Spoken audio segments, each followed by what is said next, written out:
प्रधानमंत्री मोदी ने रविवार यानी आज मन की बात के 136वें एपिसोड को संबोधित किया। उन्होंने सबसे पहले कारगिल विजय दिवस का जिक्र करते हुए वीर जवानों को नमन किया।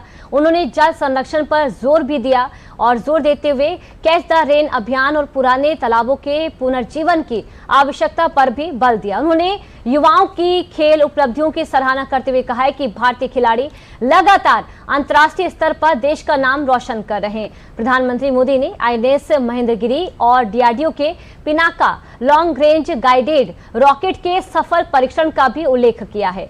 इसके साथ ही नागरिकों से राष्ट्र निर्माण, पर्यावरण संरक्षण और जनहित के अभियानों में सक्रिय भागीदारी की अपील की है। तो देखिए, प्रधानमंत्री मोदी ने कारगिल शहीदों को नमन किया है और इसके अलावा उन्होंने कहा है कि मां भारती की रक्षा के लिए जवानों ने अपना सर्वस्व अर्पित कर दिया है। आज कारगिल विजय दिवस पर सभी वीर शहीदों और वीर सैनिकों को श्रद्धापूर्वक नमन करते हुए प्रधानमंत्री ने इस दौरान क्या कुछ कहा है, आइए सुन लेते हैं। आज कारगिल विजय दिवस है। ये दिन हमें गर्व से भर देता है। ये दिन हमें अपने वीर जवानों के अद्भुत साहस की याद दिलाता है। कारगिल की ऊंची ऊंची चोटियां, कठिन मौसम, दुश्मन की चुनौती, हर परिस्थिति हमारे सैनिकों के सामने थी, लेकिन उनका हौसला हर चुनौती से बड़ा था। उन्होंने मां भारती की रक्षा के लिए अपना सर्वस्व अर्पित कर दिया। आज कारगिल विजय दिवस पर मैं सभी वीर शहीदों और वीर सैनिकों को श्रद्धापूर्वक नमन करता हूं।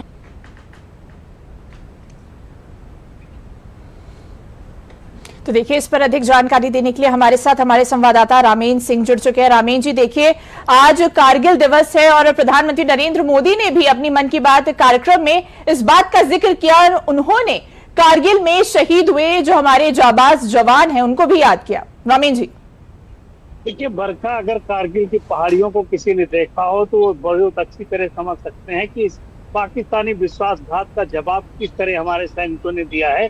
कच्ची पहाड़ियां हैं, पथरीली है, लेकिन -40 टेम्परेचर रहता है, सर्दी बहुत होती है और उन परिस्थितियों में जवानों ने किस तरह पहाड़ों में नाखूनों से पहाड़ तोड़ कर, भले ही हाथ पैर छिल गए हो, लेकिन भारत माँ के आंचल को दाग नहीं आने दिया है। तो जिस तरीके से उन्होंने किया, उनको आने वाली पीढ़ियां भी याद रखेंगी। केवल आज ही नहीं, आने वाली पीढ़ियां याद रखेंगी पाकिस्तान के विश्वासघात, कि जब जब पाकिस्तान को हमने प्रेम किया तब तब उसने विश्वासघात किया है। मुशर्रफ का विश्वासघात याद रखेगा, पाकिस्तान के विश्वासघात याद रखेगा। आने वाली पीढ़ियां ध्यान रखेंगी कि पाकिस्तान किस तरह विश्वासघात करता है और हमारे वीर सैनिक जो भारत माँ की रक्षा के लिए सीमाओं पर खड़े हैं, उन्होंने किस तरह उनके आंचल में एक भी दाग नहीं लगने दिया, भले ही लहू से उस घूम को सींचना पड़ा हो। तो याद रखने की बात है और पीढ़ियां इसको याद रखें, क्योंकि ये चुनौतियां कभी भी आ सकती है दोबारा। तो पीढ़ियों को याद रखना होगा कि किस तरीके से विश्वासघात कर सकते हैं लोग। इसी के साथ रामेंद्र जी ये भी समझना चाहेंगे, क्योंकि कारगिल दिवस न सिर्फ अब इतिहास बनकर रह गया है, यहाँ तक कि भविष्य के लिए भी बड़ा जो मैसेज है वो देता हुआ यहाँ पर नजर आ रहा है। इन सबके बीच ये भी सवाल उठता है कि विकसित भारत के संकल्प को लेकर भी ये कारगिल दिवस महत्वपूर्ण हो जाता है। देखिए, बहुत सारे देशों से हमारे रिश्ते इसलिए बहुत अच्छे हैं कि कारगिल के समय जब दुनिया हमको किनारे कर रही थी, हमको बहुत सारे आयुध सामग्री नहीं मिल पा रही थी, तो उन देशों ने हमारे साथ हमको तोप दिए, हमको गोले दिए और हम उस कारगिल पर विजय प्राप्त कर सके, जो विश्वासघात के कारण दूसरे के कब्जे में गई थी। भारत आज उससे आगे बढ़ चुका है। भारत ने तमाम तकनीक, तमाम रक्षा सामग्रियां हम दुनिया को दे रहे हैं, हम अपने भरोसे के देशों को दे रहे हैं, मित्रों को दे रहे हैं।